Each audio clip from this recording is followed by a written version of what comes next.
ನಮಸ್ಕಾರ. ನೀವು ನೋಡ್ತಾ ಇದ್ದೀರಾ PTV ನ್ಯೂಸ್ ಕನ್ನಡ. ನಾನು ಚಂದ್ರಿಕಾ.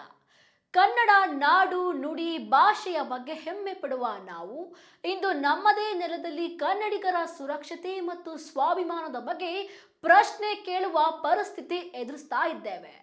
ಹೌದು, ಬೆಂಗಳೂರಿನ HAL ಸಮೀಪದ ಓಲ್ಡ್ ಏರ್ಪೋರ್ಟ್ ರಸ್ತೆಯ ಮಣಿಪಾಲ್ ಆಸ್ಪತ್ರೆಯ ಬಳಿ ನಡೆದಿರುವ ಎನ್ನಲಾದ ಈ ಒಂದು ಘಟನೆ ಇದೀಗ ಸಾಕಷ್ಟು ಚರ್ಚೆಗೆ ಗ್ರಾಸವಾಗಿದೆ.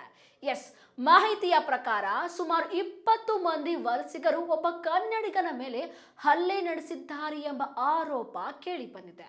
ಈ ಘಟನೆ ಸ್ಥಳೀಯರಲ್ಲಿ ಆತಂಕ ಮತ್ತು ಆಕ್ರೋಶಕ್ಕೆ ಕಾರಣವಾಗಿದೆ.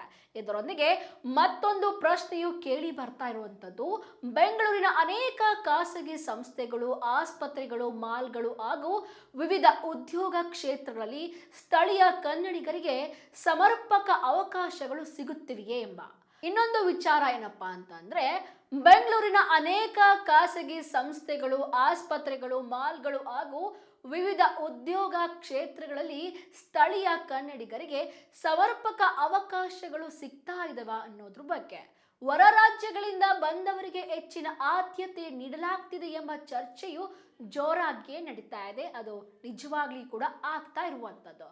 ಒಂದೆಡೆ ಕನ್ನಡ ಭಾಷೆಯ ಬಳಕೆ ಕಡಿಮೆಯಾಗುತ್ತಿರುವ ಆತಂಕ, ಮತ್ತೊಂದೆಡೆ ಎಲ್ಲೆಡೆ ಇಂಗ್ಲಿಷ್ ಮತ್ತು ಇತರೆ ಭಾಷೆಗಳ ಪ್ರಾಬಲ್ಯ ಹೆಚ್ಚುತ್ತಿರುವುದು ಕನ್ನಡಾಭಿಮಾನಿಗಳಲ್ಲಿ ಕಳವಳ ಮೂಡಿಸ್ತಾ ಇದೆ. ನಮ್ಮ ಭಾಷೆ, ಸಂಸ್ಕೃತಿ, ಆಚಾರ ವಿಚಾರಗಳನ್ನ ಉಳಿಸಿಕೊಳ್ಳುವುದು ಪ್ರತಿಯೊಬ್ಬ ಕನ್ನಡಿಗನ ಜವಾಬ್ದಾರಿಯಾಗಿದೆ. ಆದರೆ ಯಾವುದೇ ಸಮಸ್ಯೆಗೆ ಪರಿಹಾರ ಹಿಂಸೆ ಅಲ್ಲ, ಕಾನೂನು ತನ್ನ ಕೆಲಸವನ್ನ ಮಾಡಬೇಕು.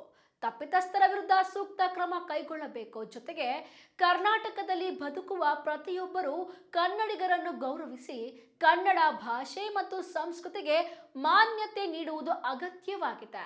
ಇನ್ನು ಕನ್ನಡದ ಉಳಿವಿಗಾಗಿ ಕೇವಲ ಕನ್ನಡ ಪರ ಸಂಘಟನೆಗಳು ಮಾತ್ರವಲ್ಲ, ಪ್ರತಿಯೊಬ್ಬ ಕನ್ನಡಿಗರು ಕಾನೂನಿನ ಚೌಕಟ್ಟಿನೊಳಗೆ ತಮ್ಮ ಧ್ವನಿಯನ್ನು ಎತ್ತಬೇಕು. ಆಗ ಮಾತ್ರ ನಮ್ಮ ನಾಡು, ನುಡಿ ಮತ್ತು ಸಂಸ್ಕೃತಿಯನ್ನು ಮುಂದಿನ ಪೀಳಿಗೆಗೆ ಉಳಿಸಿಕೊಳ್ಳಲು ಸಾಧ್ಯವಾಗುತ್ತದೆ.